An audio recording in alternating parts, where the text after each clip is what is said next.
ఢిల్లీ పేలుడు ఘటనలో మరో అరెస్టు వెలుగు చూస్తుంది. అల్ఫలాహ్ వర్సిటీ చైర్మన్ జావేద్ సిద్దికీ సోదరుడు అహ్మద్ సిద్దికీని పోలీసులు అదుపులోకి తీసుకున్నారు. హైదరాబాద్లో సిద్దికీని అదుపులోకి తీసుకున్నట్లుగా పోలీసులు చెప్పారు. ఇక అహ్మద్ సిద్దికీ 25 ఏళ్ల క్రితమే ఆర్థిక మోసానికి పాల్పడినట్లు పోలీసులు చెప్పారు. మహులో నకిలీ ప్రైవేట్ బ్యాంకు స్థాపించి ప్రజల నుంచి భారీ డిపాజిట్లు సేకరించినట్లుగా వెల్లడించారు. అయితే స్కామ్ బయటపడిన తర్వాత కుటుంబంతో కలిసి ఢాకా పరారైనట్లుగా తెలిపారు.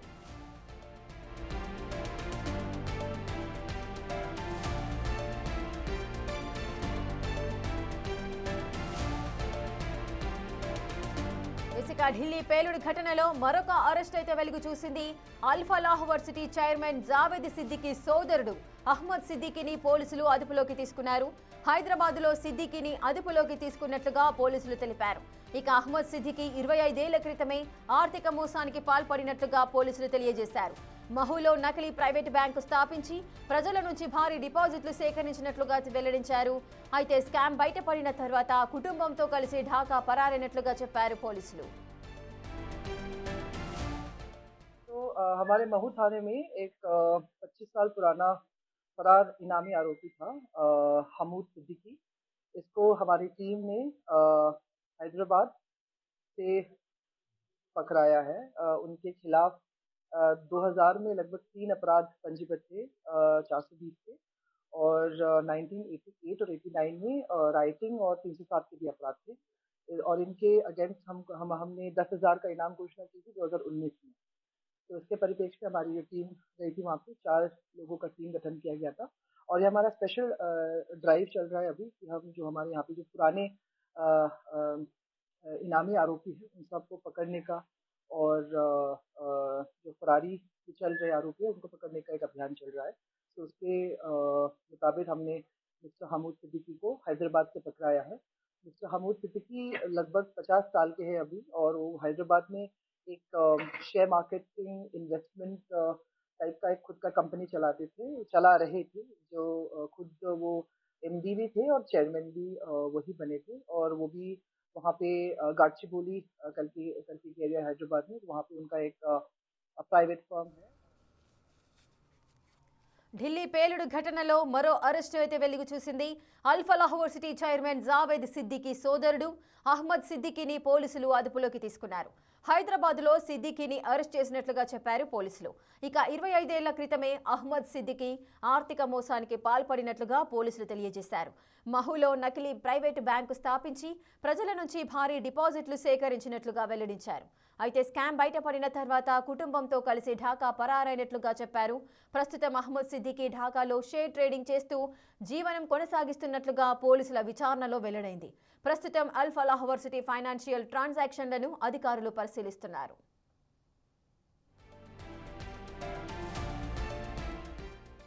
ఇక ఢిల్లీ పేలుడు ఘటనలో అల్ఫలాహ్ వర్సిటీ చైర్మన్ జావేద్ సిద్దికీ సోదరుడు అహ్మద్ సిద్దికీని పోలీసులు అదుపులోకి తీసుకున్నారు. పూర్తి డీటెయిల్స్ మా ప్రతినిధి సాగర్ అందిస్తారు. సాగర్, అసలు అహ్మద్ సిద్దికీని పోలీసులు అదుపులోకి తీసుకోవడానికి రీజన్స్ ఏంటి? దీనికి సంబంధించిన అప్డేట్స్ చెప్పండి.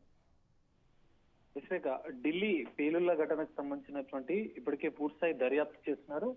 అందులో భాగంగానే అల్ఫలా యూనివర్సిటీకి ఇటు ఉగ్ర లింక్స్ ఉన్న అన్న అంశాలు, సంచలన విషయాలు బయటకు వచ్చిన నేపథ్యంలో అల్ఫలా యూనివర్సిటీకి సంబంధించినటువంటి చైర్మన్ తో పాటుగా అక్కడ జరిగినటువంటి ఆర్థికపరమైనటువంటి లావాదేవీలపైన కూడా ఢిల్లీ పోలీసులు పూర్తిగా దర్యాప్తు చేస్తున్నారు. ఇప్పటికే ఎన్ఐఏ కూడా కొంత కీలక సమాచారాన్ని సేకరించింది. ఉగ్రవాదులతో సంబంధాలతో పాటుగా ఆర్థికపరమైనటువంటి సంబంధాల అంశం పైన కూడా లోతుగా దర్యాప్తు చేస్తున్నారు. అందులో భాగంగానే అల్ఫలా యూనివర్సిటీ చైర్మన్ జావేద్ సిద్దికీ సోదరుడైనటువంటి అహ్మద్ సిద్దికీని ఢిల్లీ పోలీసులు అరెస్ట్ చేశారు. హైదరాబాద్ లోనే అతన్ని అరెస్ట్ చేసినట్లుగా కూడా తెలుస్తుంది. హైదరాబాద్ లో తను ఉంటున్నట్లుగా సమాచారం సేకరించినటువంటి పోలీసులు అతన్ని అదుపులోకి తీసుకుని ఢిల్లీకి తరలించారు. అయితే అహ్మద్ సిద్దికీ 25 ఏళ్ల క్రితం, అంటే గతంలో కూడా ఆర్థిక పరమైనటువంటి చీటింగ్ చేసినట్లు, ఫైనాన్షియల్ ఫ్రాడ్ గా అన్నట్లు కూడా పోలీసుల దర్యాప్తులో తెలియంది. మహూలో ఆయన ఒక ప్రైవేట్ బ్యాంకును స్థాపించి డిపాజిట్ల పేరుతో మోసం చేయడం, సంవత్సరంలో అక్కడికి పరారు కావడం. హమూకి అహ్మద్ సిద్దికి కుటుంబంతో సహా పరారై అక్కడ షేర్ ట్రేడింగ్ చేస్తూ కూడా జీవనం సాగిస్తున్నట్లు కూడా గుర్తించారు. అయితే తాజాగా ఎర్రకోట పేలుడు దర్యాప్తులో భాగంగానే జావేద్ సిద్దికి కార్యకలాపాలపైన కూడా పోలీసులు పూర్తిగా దర్యాప్తు చేస్తున్నారు. అందులో భాగంగానే ఆర్థిక పరమైనటువంటి లావాదేవీలు, ఎందుకంటే ఇక్కడ అల్ఫలా యూనివర్సిటీకి సంబంధించినటువంటి చైర్మన్ జావేద్ సిద్దికి సోదరుడి హమూద్ అహ్మద్ సిద్దికి వీరిద్దరికి జరిగినటువంటి ఫైనాన్షియల్ ట్రాన్సాక్షన్ విషయంలో కూడా కొంత పోలీసులు దర్యాప్తు చేస్తున్నారు. ఉగ్రవాదుల లింక్స్ కి సంబంధించినటువంటి ఆర్థికపరమైనటువంటి లావాదేవీలు దర్యాప్తు చేస్తున్న క్రమంలోనే ఈ అంశాన్ని ఢిల్లీ పోలీసులు గుర్తించినట్లు కూడా తెలుస్తుంది. అందులో భాగంగానే తనని అరెస్ట్ చేశారు. అయితే అరెస్ట్ లో ఇంకా మరికొన్ని కీలక అంశాలు, ఆయన దర్యాప్తు చేసిన అనంతరం కూడా కొన్ని కీలక అంశాలు వెల్లడే అవకాశం కనిపిస్తుంది. ఎందుకంటే ఇప్పటికే ఉగ్రవాదుల లింక్స్ ఉన్నట్లు కూడా అల్ఫలా యూనివర్సిటీ పైన దర్యాప్తు కొనసాగుతున్న నేపథ్యంలో ఈ అంశం అనేది బయటికి రావడం, ఇతనికి ఇంకేమైనా సంబంధాలు ఉన్నాయా, గతంలో ఎలాంటి ఆర్థిక పరమైనటువంటి లావాదేవీలు చేశారు, ఎందుకంటే యూనివర్సిటీ చైర్మన్ గా ఉన్నటువంటి జావేద్ సిద్దికి ఇంకా ఇతనికి మధ్య ఇంకేమైనా ఆర్థిక సంబంధాలు ఉన్నాయన్న కోణంలో కూడా పోలీసుల దర్యాప్తు కొనసాగుతుంది. దర్యాప్తులో విచారణలో కూడా అరెస్ట్ చేసినటువంటి అహ్మద్ సిద్దికిని విచారిస్తే మరికొన్ని విషయాలు ఈ కేసులో బయటపడే అవకాశం కూడా కనిపిస్తుంది. సాగర్, అసలు అహ్మద్ సిద్దికి హైదరాబాద్ లో ఉన్నారని పోలీసులకు ఏ విధంగా సమాచారం అందింది? అసలు ఎప్పుడు అరెస్ట్ చేశారు?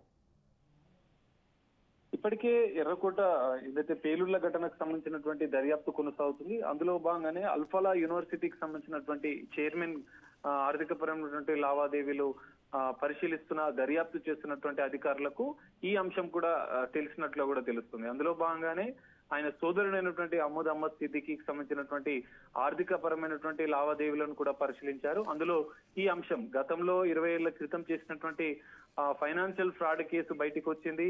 షేర్ మార్కెట్ బిజినెస్ తో చేస్తున్నటువంటి వ్యాపారం బయటకు వచ్చింది. అనంతరం అతను హైదరాబాద్ లో ఉంటున్నట్లు కూడా పోలీసుల దర్యాప్తులో గుర్తించారు. అందులో భాగంగానే అతన్ని అరెస్ట్ చేశారు. అయితే ఇక్కడ సిద్దికి అల్ఫలా యూనివర్సిటీకి సంబంధించినటువంటి చైర్మన్ జావేద్ సిద్దికి వీళ్ళిద్దరికి జరిగినటువంటి ఫైనాన్షియల్ ట్రాన్సాక్షన్స్ కూడా పోలీసులు పరిశీలిస్తున్నారు. ఉగ్ర లింక్స్ ఉన్న నేపథ్యంలో పెద్ద ఎత్తున డబ్బుల ట్రాన్సాక్షన్ జరిగినట్లు కూడా పోలీసులు ప్రాథమికంగా అనుమానిస్తున్న నేపథ్యంలోనే ఇతన్ని అదుపులోకి తీసుకున్నట్లు తెలుస్తుంది. ఇక్కడ ప్రాథమికంగా మాత్రమే గతంలో ఉన్నటువంటి కేసులు ఇప్పుడు జరుగుతున్నటువంటి ఫైనాన్షియల్ ఫ్రాడ్ విషయంలోనే అదుపులోకి తీసుకున్నారు. అయితే విచారణలో ఏం జరిగింది అంటే ఈ విచారణలో ఆర్థిక పరమైనటువంటి లావాదేవీలు ఎవరెవరితో చేశారు, అల్ఫలా యూనివర్సిటీ సోదరుడు అయినటువంటి సిద్దికితోనే ఇంకా ఏమైనా పెద్ద ఫైనాన్షియల్ ట్రాన్సాక్షన్ చేశారా, ఇంకా ఇతర అనుమానితులుగా, ఎందుకంటే ఇప్పటికే ఉగ్ర కోణం అనేది ఇందులో బయటపడుతుంది. యూనివర్సిటీకి సంబంధించినటువంటి ఆర్థిక లావాదేవీల విషయంలో కూడా పెద్ద ఎత్తున ఉగ్ర లింక్స్ ఉన్నట్లు కూడా పోలీసులు అనుమానిస్తున్న నేపథ్యంలో ఇక్కడ అహ్మద్ సిద్దికి అరెస్ట్ అనేది కొంత కీలకంగా మారే అవకాశం ఉంది.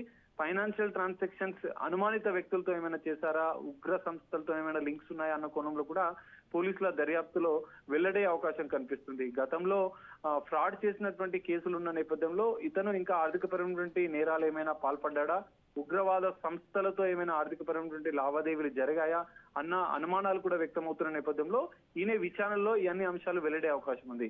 ఇతన్ని అరెస్టు చేసి ఢిల్లీకి తరలించినట్లు కూడా తెలుస్తుంది. మరి విచారించిన అనంతరం కూడా ఈ అంశాలన్నీ కూడా వెలుగులోకి వస్తాయి. యూనివర్సిటీకి సంబంధించినటువంటి లావాదేవీలు, ఇతర అనుమానిత సంస్థల నుంచి వచ్చినటువంటి లావాదేవీలను కూడా పోలీసుల దర్యాప్తులో ఇవన్నీ బయటకు వచ్చే అవకాశం ఉంది. బయటపడ్డ అనంతరం కూడా కొంత కీలక సమాచారం అనేది అహ్మద్ సిద్దికి నుంచి పోలీసులు అయితే సేకరించనున్నారు. Rekha, right, thank you Sagar, thanks for the details. ఇక ఢిల్లీ పేలుడు ఘటనలో మరొక అరెస్ట్ అయితే జరిగింది. అల్ఫలా యూనివర్సిటీ చైర్మన్ జావేద్ సిద్దికి సోదరుడు అహ్మద్ సిద్దికిని పోలీసులు అయితే అదుపులోకి తీసుకున్నారు. హైదరాబాద్ లో సిద్దికిని అరెస్ట్ చేసినట్లుగా పోలీసులు